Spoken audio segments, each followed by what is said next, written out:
Good morning students, welcome back in our class. Myself Rajkumar, teacher UPS Baramala, Zone Karalpura, District Kupada. Today we have taken the topic from class 8, subject हमारा geography है और topic is resource. तो आज हम resource के बेटा exercise को solve करेंगे। तो जो प्रीवियस क्लास हमारी जो हमने अटेंड की थी उसमें हमने क्या किया था, क्वेश्चन नंबर 1 को सॉल्व किया था जिसके 4 पार्ट थे। तो आज हम क्वेश्चन नंबर 2 से स्टार्ट करेंगे। तो प्यारे बच्चों, क्वेश्चन नंबर 2 क्या हमारा है, tick the correct answer. Tick the correct answer, जो सही है उसको हमने टिक करना है।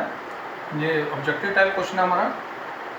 फर्स्ट पार्ट इसका क्या है, विच one of the following does not make a substance resource. कहता है इनमें से कौन सा ऐसा पार्ट है जो किसी सब्सटेंस को रिसोर्स नहीं बनाता है, किसी सब्सटेंस को रिसोर्स नहीं बनाता है। तो पहला पार्ट हमारा यूटिलिटी है, दूसरा हमारा वैल्यू है, तीसरा हमारा क्वांटिटी है। तो प्यारे बच्चों, यूटिलिटी का मतलब हो गया यूज़ करना। यूटिलिटी मतलब हो गया यूज़ करना। कोई भी चीज़ को अगर हम यूज़ करते हैं तो वो रिसोर्स बनता है, क्योंकि जो रिसोर्स की डेफिनेशन क्या बोलती थी, anything which are satisfy our need. जो भी चीज़ हमारी नीड को पूरा करती है उसे हम रिसोर्स बोलते हैं। यूटिलिटी क्या हो गया, यूज़ करना। तो हम उसी चीज़ को यूज़ करते हैं जिससे हमें फ़ायदा होता है, जिसकी हमें नीड होती है। तो यूटिलिटी क्या हुआ, यूज़ करना। तो इसका मतलब यूटिलिटी, अगर हम कोई सब्सटेंस को यूटिलाइज करते हैं, इट मीन वो सब्सटेंस जो है वो रिसोर्स है। सेकंड पार्ट हमारा क्या, वैल्यू। तो किसी भी चीज़ की कीमत तब पड़ती है जब वो चीज़ हमारे काम आने वाली हो। जैसे जो मार्कर हमारे काम आने वाला है तभी इसकी कीमत है, इसका प्राइस है, कुछ इकोनॉमिकल वैल्यू है। तो जो वैल्यू है ये भी मतलब कि उसी सब्सटेंस की होती है जिसकी कुछ वैल्यू होती है, कीमत होती है। तो वो चीज़ जिसकी कोई कीमत होती है वो क्या होता है, रिसोर्स। वो क्या होता है, रिसोर्स। तो पहला यूटिलिटी रिसोर्स होता है, वैल्यू ये भी सब्सटेंस को रिसोर्स बनाती है। तो थर्ड क्या है, क्वांटिटी। कोई भी चीज़, कोई भी थिंग्स जो कि बुल्क में मिले हमें, on the surface of earth बड़ी मात्रा में हमें मिले, वो मैटर नहीं करता। क्योंकि अगर हमें कोई सबस्टेंस, अगर हम उसको यूज़ करते हैं या उसकी कोई कीमत है तो वही रिसोर्स है। क्वांटिटी जो है वो रिसोर्स, कोई भी चीज़ को रिसोर्स नहीं बनाती है, कोई भी रिसोर्स नहीं बनाती है। तो ये जो हमारा क्वांटिटी, इसको हम टिक करेंगे, क्योंकि कोई भी चीज़ जो है, कोई भी सब्सटेंस जो है वो कितनी ज़्यादा पड़ी हो उससे कोई मैटर नहीं करता।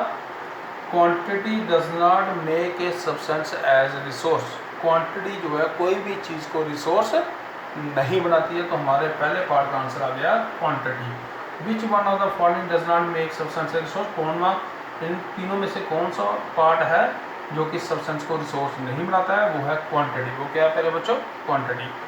तो सेकंड पार्ट हमारा, विच one of the following human made resource. तो इनमें से ह्यूमन मेड रिसोर्स कौन सा है, 3 दिए गए हैं। ए पार्ट हमारा मेडिसिन टू ट्रीट कैंसर, दूसरा पार्ट हमारा है, बी पार्ट जो है स्प्रिंग वाटर, सी पार्ट हमारा ट्रॉपिकल फॉरेस्ट। तो which one of the human made resource, इन तीनों में से कौन सा ह्यूमन मेड रिसोर्स है।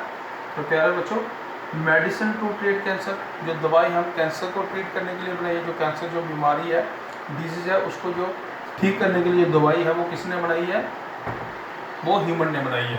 स्प्रिंग वाटर जो है, चश्मा जो है नेचुरल होता है, ये ह्यूमन ने नहीं बनाया है। ट्रॉपिकल फॉरेस्ट जो भी हैं, फॉरेस्ट जितने भी हैं वो सारे नेचुरल हैं, ह्यूमन ने नहीं बनाया है। तो हमारा आंसर आएगा ह्यूमन मेड रिसोर्स कौन सा आ गया, ये वाला पहला part, a part, medicine to treat cancer. वो मेडिसिन जो कैंसर को ट्रीट करती है उसको बोलेंगे हम ह्यूमन मेड रिसोर्स। क्यों, क्योंकि ये जो मेडिसिन है ये फैक्ट्री में बनी है। फैक्ट्री में किसने बनाई है, इंडस्ट्री में किसने बनाई है, लैब में किसने बनाई है, इसको ये इंसानों ने बनाई है। तो ये अगर मेडिसिन टू ट्रीट कैंसर क्या है, ह्यूमन मेड रिसोर्स। तो ये हमारा ए पार्ट को टिक किया हमने। थर्ड पार्ट जो हमारा बोलता है, complete the statement, biotic resource are dash. कहता है इस स्टेटमेंट को कंप्लीट करो, कौन सी, बायोटिक रिसोर्स आर। जो बायोटिक रिसोर्स हैं वो कौन से हैं, वो कौन से हैं। A part, derived from living things, क्या ये लिविंग थिंग्स से रिलेटेड है। मेड बाय ह्यूमन बीइंग, क्या ये ह्यूमन बीइंग ने बनाया है। Derived from non living things, क्या नॉन लिविंग थिंग्स है ये। तो प्यारे बच्चों, ये बायोटिक रिसोर्स जो है ये लिविंग थिंग्स है। ये क्या है? लिविंग थिंग्स है, डिराइव फ्रॉम लिविंग थिंग्स। इसका ए पार्ट है, इसका ए पार्ट आ गया। तो ये हमारे 3 जो पार्ट थे, टिक द करेक्ट आंसर। पहला था which one of the following does not make substance a resource. इनमें से कौन सा ऐसा पार्ट है जो रिसोर्स नहीं बनाता है? तो वो हमने किया क्वांटिटी। दूसरा जो हमारा विच one of the following human made resource, इनमें तीनों में से ह्यूमन मेड रिसोर्स कौन सा है? पहला है medicine to treat cancer, second है स्प्रिंग वाटर, तीसरा ट्रॉपिकल फॉरेस्ट। तो medicine to treat cancer is the human made resource. Third one हमारा डिराइव फ्रॉम द, ये है complete the statement biotic resource are dash. तो बायोटिक रिसोर्स कौन से होते हैं? Derive from the living thing. ये लिविंग थिंग से रिलेटेड है, डिराइव होते हैं। तो क्वेश्चन नंबर 3 पे चलते हैं अभी हम। क्वेश्चन 3 क्या बोलता है? Differentiate between. डिफरेंशिएट बिटवीन, हमने इनमें से अंतर बताने हैं। इसमें अंतर बताना है। पहला पार्ट हमारा पोटेंशियल रिसोर्स और एक्चुअल रिसोर्स में बताना है। सेकंड पार्ट हमारा यूबिक्विटस रिसोर्स और लोकलाइज रिसोर्स। इन 2 पार्ट में हमने इन दोनों में से हमने इनको डिफरेंशिएट करना है। पहले पार्ट को डिस्कस करते हैं हम। पोटेंशियल रिसोर्स और एक्चुअल रिसोर्स में क्या फ़र्क होता है? पोटेंशियल रिसोर्स कौन सा होता है? एक्चुअल रिसोर्स कौन सा होता है? इनको हम डिस्कस करेंगे अभी। पोटेंशियल रिसोर्स क्या बोलता है? These type of resource whose total quantity may not be known. कहता है ये जो पोटेंशियल रिसोर्स होते हैं इनकी जो टोटल क्वांटिटी है उसके बारे में हमें पता नहीं होता है। एक्चुअल रिसोर्स क्या बोलता है? These are the resource whose quantity is known. तो एक्चुअल रिसोर्स कौन से रिसोर्स होते हैं? वो रिसोर्स जिनकी क्वांटिटी के बारे में हमें पता होता है कि ये कितनी मात्रा में पाई जाती है। पोटेंशियल रिसोर्स में हमें क्वांटिटी का नहीं पता होता है, एक्चुअल रिसोर्स में हमें क्वांटिटी का पता होता है ये कितना है। सेकेंड आ गया इसका, these resource not use in present, these could be use in future. तो पोटेंशियल रिसोर्स वो रिसोर्स होते हैं जिनको आज हम यूज़ नहीं कर रहे हैं, इन फ्यूचर में हम इसको यूज़ करेंगे। तो एक्चुअल रिसोर्स क्या? These resource are use in present. तो एक्चुअल रिसोर्स वो रिसोर्स हो गए जो आज हम यूज़ कर रहे हैं।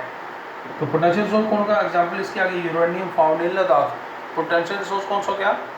एग्जाम्पल के आगे इसकी यूरेनियम है, वो फाउंड इन लद्दाख। तो ये भी यूरेनियम इसे रिसोर्स, लेकिन ये कहाँ पाया जाता है? ये लद्दाख में है। तो एक्चुअल रिसोर्स में एग्जाम्पल क्या आ गई? Coal deposit in rural region of Germany. Germany में एक कोल डिपॉजिट है जहाँ से हम कोल को निकालते हैं, तो वो हो गया एक्चुअल रिसोर्स। तो पोटेंशियल रिसोर्स कौन सा था? वो रिसोर्स जिसकी क्वांटिटी के बारे में पता नहीं है, एक्चुअल में जिसकी क्वांटिटी का हमें पता है। पोटेंशियल रिसोर्स वो हो गया जो कि आज प्रेजेंट में यूज़ नहीं हो रहा, इन फ्यूचर हम इसको यूज़ करेंगे। एक्चुअल में आ गया आज ये यूज़ हो रहा है। इसकी एग्जांपल आ गई यूरेनियम फाउंड इन लद्दाख। इसकी एग्जांपल आ गई coal deposit in rural area in Germany. तो जर्मनी का जो रूरल एरिया है वहाँ पे ये कोल डिपॉजिट पाए जाते हैं। तो ये आ गया पोटेंशियल, ये आ गया एक्चुअल। एक बार फिर से, पोटेंशियल वो होता है जिसकी क्वांटिटी का हमें पता नहीं होता है, इसको आज हम यूज़ नहीं कर रहे हैं, इसको फ्यूचर में यूज़ करेंगे। एग्जाम्पल इसके आगे uranium found in Ladakh. Actual resource कौन सा हो गया? ये इसकी क्वांटिटी का हमें पता है और ये आज हम यूज़ कर रहे हैं। एग्जाम्पल इसकी आ गई coal deposit in Ruhr in Germany. Germany में एक डिपॉजिट है जिसका नाम है रूर, कोल डिपॉजिट बोलते हैं, वहाँ से हम कोल निकालते हैं। तो ये आ गया एक्चुअल रिसोर्स। तो दूसरा आ गया हमारा यूबिक्विटस रिसोर्स और लोकलाइज रिसोर्स। तो अभी हम डिस्कस करेंगे यूबिक्विटस रिसोर्स कौन से होते हैं और इसको डिफरेंशिएट करेंगे किसके साथ? लोकलाइज रिसोर्स का। तो लोकलाइज रिसोर्स और यूबिक्विटस रिसोर्स का डिफरेंशिएट करते हैं हम। यूबिक्विटस रिसोर्स कौन से होते हैं प्यारे बच्चों? These type of resource found in everywhere. These type of resource found everywhere. Ubiquitous resource वो रिसोर्स होते हैं जो कि हर जगह पाए जाते हैं, हर जगह पाए जाते हैं। इसकी एग्जाम्पल हमारी आ गई सनलाइट, सनलाइट हो गया और एयर हो गया।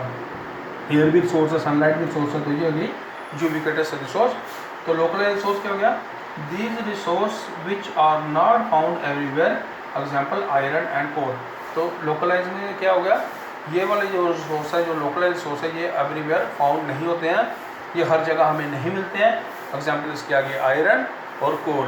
तो कोल भी हर जगह नहीं है, आयरन भी हर जगह नहीं मिलता हमें, तो ये आगे लोकलाइज रिसोर्स। एयर और सनलाइट, वाटर, तो ये विच आर प्रेजेंट एवरीवेयर, ये हर जगह होते हैं, तो ये हो गया यूबिक्विटस रिसोर्स। तो ये हो गया लोकलाइज। तो प्यारे बच्चों, आज हमने डिस्कस किया इसका क्वेश्चन नंबर 2 और क्वेश्चन नंबर 3। क्वेश्चन 2 में था हमारा टिक द करेक्ट आंसर। इसमें था which one of the following does not make a substance resource. तो क्वांटिटी जो था कि ये किसी भी सब्सटेंस को रिसोर्स नहीं बनाती है। दूसरा हमारा था which one of the following human made resource, इन तीनों में से ह्यूमन मेड रिसोर्स कौन सा है, medicine to treat the cancer, medicine जो treat the cancer is human made resource. Third था इसका complete the statement, biotic resource are, biotic resource कौन से होते हैं, biotic resource are derived from the living things, इसका ये पहला पार्ट था, इसको टिक किया हमने, derived from the living things. उसके बाद potential resource, actual resource, potential कौन से होते थे, जिसकी क्वांटिटी का हमें पता नहीं है, एक्चुअल में जिसकी क्वांटिटी का हमें पता है। पोटेंशियल को हम आज यूज़ नहीं करें, इन फ्यूचर में यूज़ करेंगे। तो ये यूरेनियम में है जो लद्दाख में पाया जाता है। एक्चुअल क्या है ये, इसको आज हम यूज़ कर रहे हैं। एग्जाम्पल इसकी आ गई coal deposit in Ruhr in Germany. तो इसके बाद आ गई यूबिक्विटस रिसोर्स और localize, this type of resource found everywhere, जैसे एयर हो गया, सनलाइट। तो this type of resource are not found everywhere, जैसे कोल हो गया, आयरन हो गया। तो प्यारे बच्चों, ये आज हमारा ये चैप्टर रिसोर्स जो है ज्योग्राफी का ख़त्म होता है। आज इसको हमने बड़े अच्छे तरीके से कंप्लीट किया, क्वेश्चन आंसर कंप्लीट किए। तो प्यारे बच्चों खुश रहो, अच्छे से इसकी कॉपी मेंटेन करो। तो आज के लिए इतने ही, शुक्रिया, थैंक यू।